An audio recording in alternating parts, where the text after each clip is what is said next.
Begitulah cepatnya hari itu berlalu. Hari berubah menjadi pekan, pekan menjadi bulan, bulan menjadi tahun, tahun menjadi windu, windu berubah menjadi abad. Yang mati hilang, yang dulu hidup kaya, hari ini hanya tinggal kenangan saja. Kemana mereka dulu yang hebat-hebat, bangsawan, para penguasa? Semuanya mati ditelan zaman.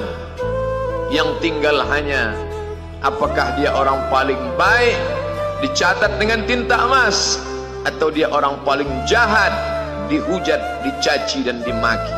Harimau mati meninggalkan belang, gajah mati meninggalkan gading, manusia mati meninggalkan nama, nama yang baik atau nama yang buruk. Wa tilkal ayyamu nudawiluha bainan nas. Demikianlah hari demi hari kami pergantikan di antara manusia. Untuk apa hari ini dirubah Allah Ta'ala? Mengapa hari ini datang silih berganti dan kita ada di dalam zaman itu? Liya'lamallahu alladhina amanu. Allah ingin menguji siapa yang imannya tetap istiqamah, siapa yang masih tetap beriman sampai hari ini. Khatib mengucapkan alhamdulillah, nikmat yang paling besar adalah nikmat istiqamah dalam iman dan Islam. Berapa banyak ketika hari berubah, yang dulunya dia adalah orang baik-baik, hari ini berubah menjadi tidak baik. Yusbihu mu'minan, pada waktu pagi dia beriman, wa yumsi kafiran, petang hari dia berubah menjadi kafir. Maka kita selalu meminta, ya muqallibal qulub, wahai engkau yang membolak-balikkan hati, tsabbit qulubana, kokohkan hati kami, ala dinik, dalam agamamu, wa ala ta'atik, dalam ketaatan kepadamu.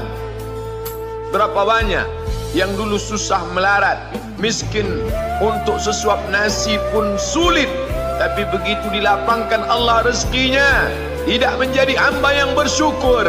Dia lalai, dia sangka itu karena jerih payahnya, dia kufur nikmat Allah Subhanahu wa ta'ala. Tapi siang hari ini alhamdulillah, ada hamba yang disehatkan Allah, dia tetap bersyukur. Ada hamba yang ditingkatkan Allah rezekinya, dia tetap bersyukur. Ada hamba yang dinaikkan Allah kuasanya, dia tetap bersyukur. La in syakartum, kalau kamu syukuri nikmat itu, la azidannakum, pasti akan kutambah. Wala in kafartum, tapi ingat, kalau kamu kufur, kamu ingkar, inna azabi lasyadid, azabku amat sangat hebat, amat sangat dahsyat, amat sangat mengerikan. Berapa banyak orang di masa lalu mati dalam azab Allah Subhanahu wa ta'ala. Tapi itulah manusia, diambil dari kata nasya, lupa. Dia tidak pernah ingat apa yang pernah ditimpakan Allah kepada kaum-kaum sebelumnya.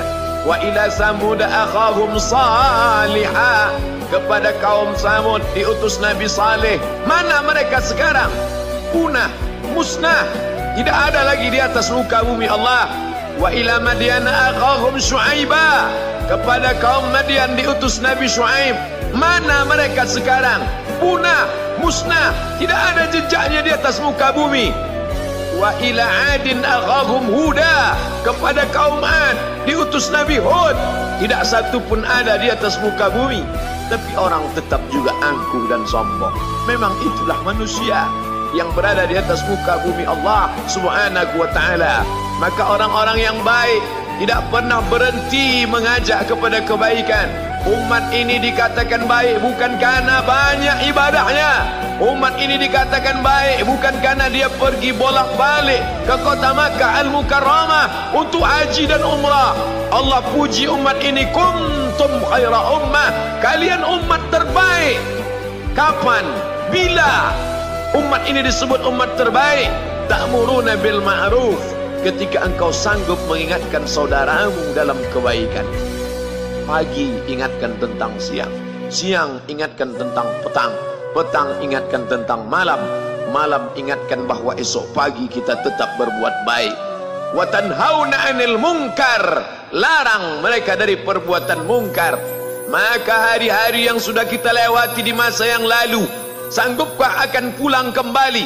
Pepatah Arab mengatakan lan tarji'al ayyamul lati madat, yang lalu tak dapat terulang kembali.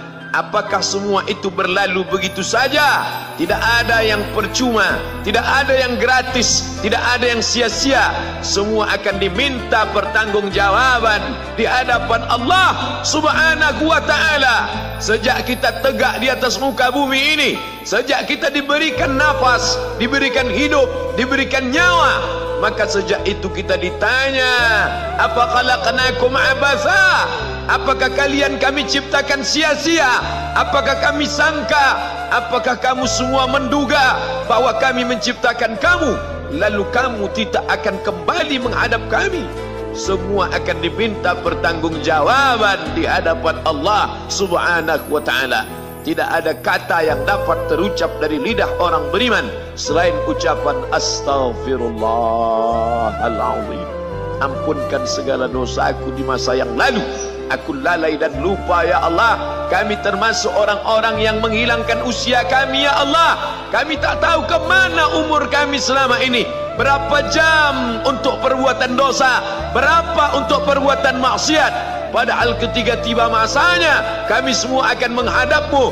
Dan pada saat itu semua akan dihitung menit demi detik. Detik semuanya tak ada yang dapat dari luput panggilan Allah Subhanahu wa ta'ala. Tidak ada yang lepas daripada pengawasan.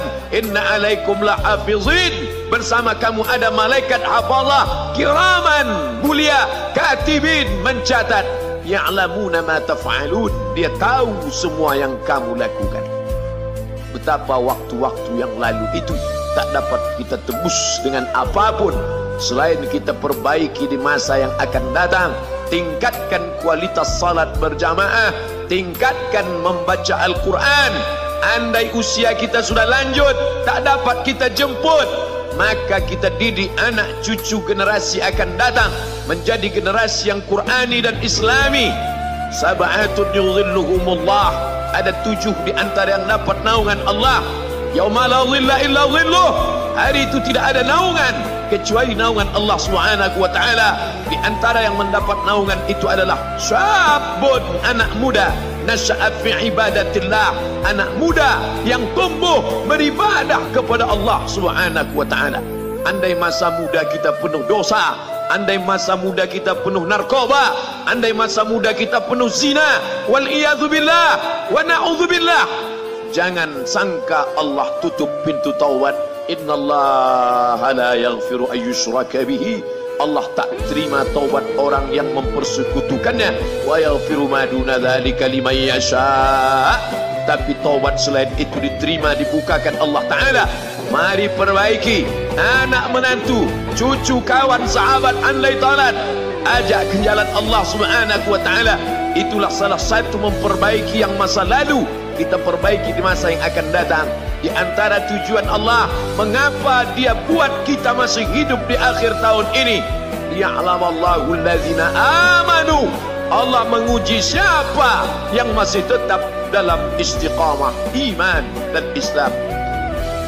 Tujuan kedua, mengapa Allah buat kita hidup sampai hari ini?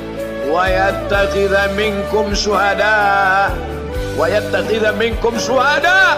Allah ingin melihat siapa di antara kita ini yang layak untuk menjadi syuhada. Iskariman, hidup mulia, au mutsyahidan, atau mati syahid. Pilihan orang Islam tidak banyak. Kalau hidup, hidup mulia. Kalau mati, mati syahid. Jangan hidup hina, mati terlunta-lunta, tidak diterima Allah Subhanahu wa ta'ala. Hidup mulia atau mati syahid dipersaksikan oleh para malaikat. Man kharaja fi talabil ilmi, siapa yang keluar rumah dengan niat menuntut ilmu, fahuwa fi sabilillah, maka dia seperti orang yang berjihad fi sabilillah, yang jauh meninggalkan kampung halaman, menuntut ilmu di perantauan. Jangan kau sangka kau anak yang terbuang, engkau adalah seorang syahid. Andai mati dalam perjalanan, maka matimu adalah seorang yang mati syahid.